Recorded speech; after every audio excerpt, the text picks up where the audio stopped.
There are people who, from the very moment they step into your life, change everything forever.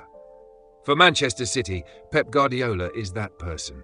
He arrived and transformed the Etihad from a mere stopover for unfulfilled ambitions into a proud fortress of world football. But now, as Man City teeters on the edge of a disappointing season, questions arise about whether Pep is still the chosen one. Every recent failure seems like a deeper scratch on Pep's image, not only on the pitch, but also in the hearts of those who once admired him. These scratches don't lie. They are the marks of pressure, of the inner turmoil faced by a man who once seemed invincible. But is this the end, or just a pause in the symphony Pep is still conducting? Man City fans, before rushing to judgment, take a moment. Don't let disappointment obscure what he has brought to the club. Before Pep Guardiola, Manchester City was a team synonymous with instability and the skeptical glances of football aficionados. A club with strong financial backing but achievements limited to domestic contention, lacking identity and stature on the international stage. Although predecessors like Roberto Mancini and Manuel Pellegrini delivered some memorable moments, including the first Premier League title in 2012, those were but flickers in the club's history, insufficient to establish Manchester City as a true powerhouse. When Pep Guardiola arrived in 2016, he wasn't just a coach with a stellar resume from Barcelona and Bayern Munich. He was a football architect, a revolutionary unafraid to break old boundaries to build an entirely new empire. After just one season of adjustment, Pep transformed Man City into an unprecedented winning machine. In the 2017-18 season, his team shattered Premier League records with 100 points. The football Pep brought was not only effective, but also beautiful and mesmerizing. Dreamlike passes, seamless combinations, and relentless pressing that suffocated opponents, all crafted into Pep's signature refined and powerful evolution of tiki-taka. Pep's peak at Man City didn't stop there. In the 2022-23 season, he led the club to absolute greatness with a historic treble, the Premier League, the FA Cup, and their first ever Champions League title. If Manchester United once prided themselves on their treble in 1999, Man City now has the right to equal, if not surpass, that legacy with their total domination across the season. Pep didn't just change Man City's history, he wrote new chapters for English football. But Pep's success isn't measured solely by trophies. He's the one who instilled an entirely new footballing culture at Man City. His philosophy of ball control and high pressing wasn't just a tactic, it became a spirit. Pep demands perfection in every detail, from passing to movement to the way players think during games. He didn't hesitate to criticize Kevin De Bruyne or replace big stars like Joe Hart and Sergio Aguero when they no longer fit the system. Thanks to Pep, Man City is no longer a collection of brilliant individuals, but an unbreakable unit. Young talents like Phil Foden and even superstars like Erling Haaland have reached new heights under Pep's guidance. Kevin De Bruyne, once a skilled midfielder, has become one of the best players in the world. Ruben Dias is not only a steel shield in defence, but also the spiritual leader of the entire team. And in Erling Haaland, the goal-scoring machine has been honed by Pep to become more complete in his overall play.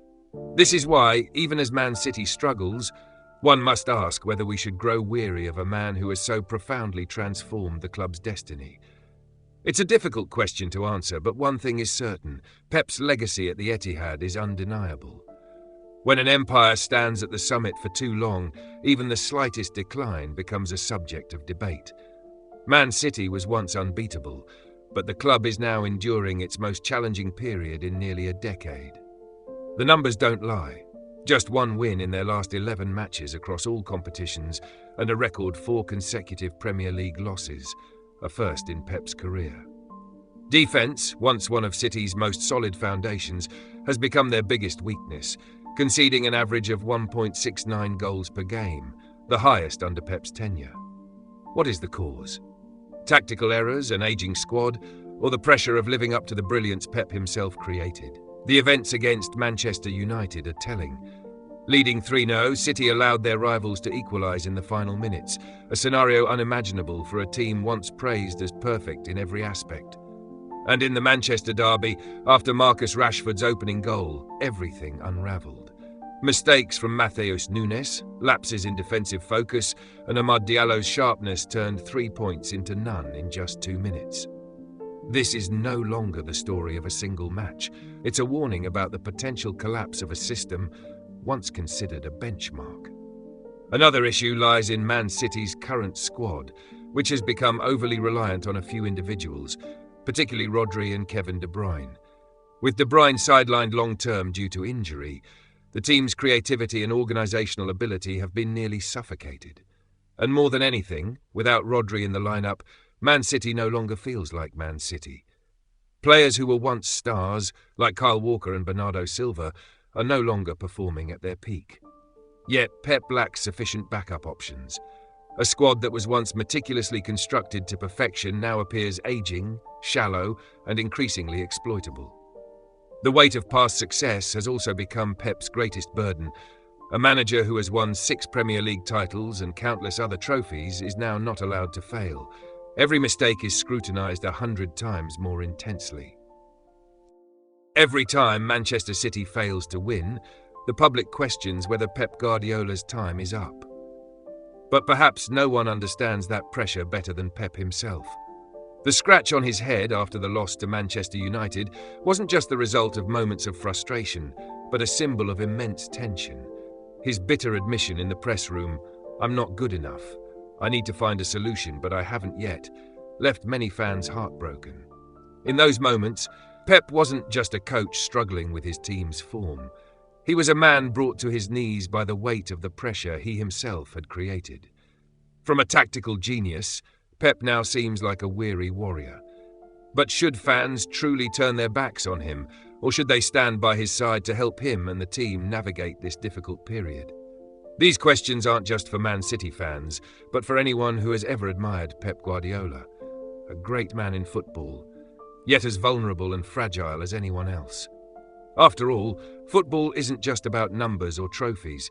It's a long and emotional journey. Even the greatest managers, like Sir Alex Ferguson, faced seemingly insurmountable challenges.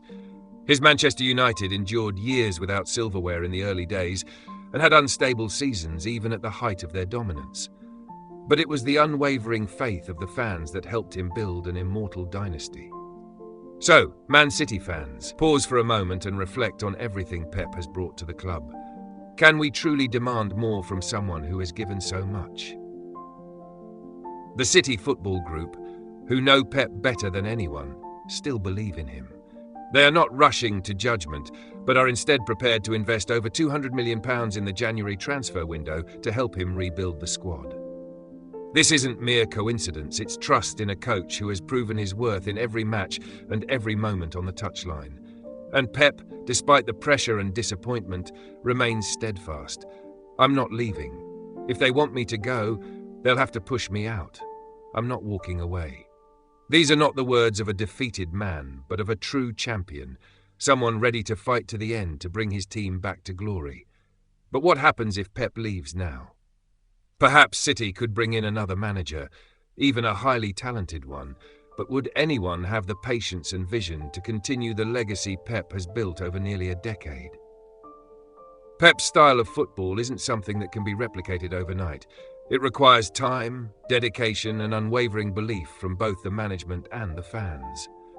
A sudden change could plunge Man City into a prolonged period of instability, where they lose not just victories, but also the identity that has set them apart in recent years. Failure, no matter how painful, is an inevitable part of success. While City may be in crisis now, what Pep Guardiola has done for the club cannot be overshadowed by a string of poor results. Look back at Pep's legacy. Historic titles, brilliant moments, and above all, a footballing identity few teams in the world can match. This crisis, however concerning, is but a small chapter in the story of Pep and Man City, a story where he has written the most glorious pages. Man City fans, instead of criticising, take a moment to recall the incredible emotions Pep has brought you. Trust him, because now is when he needs it most. Pep is not just a coach, he is someone who has loved, lived, and given his all for this team. As he once said, "I'm here because I love football and I love Man City. I don't give up." So, can we give up on him, the man who has given everything to this club? Don't lose faith in Pep. Believe in him, and believe that the brightest days are still ahead.